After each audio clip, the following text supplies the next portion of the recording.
Pour ses 100 ans, le lycée de l'horticulture et du paysage à Voudzac met les petites plantes dans les grandes et de la modernité dans tous ses enseignements. Ces BTS en technico-commercial par exemple cajolent des variétés oubliées mais peu gourmandes en eau. Les étudiants aménagement paysager, eux, ne parlent plus que paillage végétal, ville verte et lutte contre le réchauffement.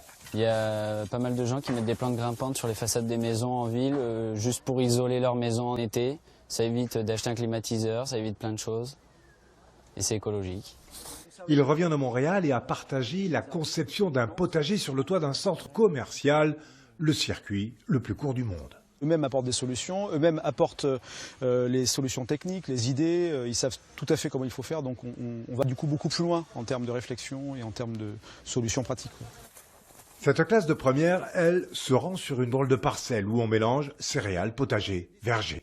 L'idée de ces noisetiers, c'est d'apporter des auxiliaires pour avoir par exemple moins de pucerons sur nos pruniers. Fini la monoculture, vive l'agroforesterie. On associe des productions, on cherche des complémentarités avec un mot d'ordre, un sol nu, c'est un sol foutu. L'arbre, il va aller chercher de l'eau, l'arbre il va produire la matière organique, il va produire du fruit, il va dépolluer les fameux gaz carboniques à effet de serre.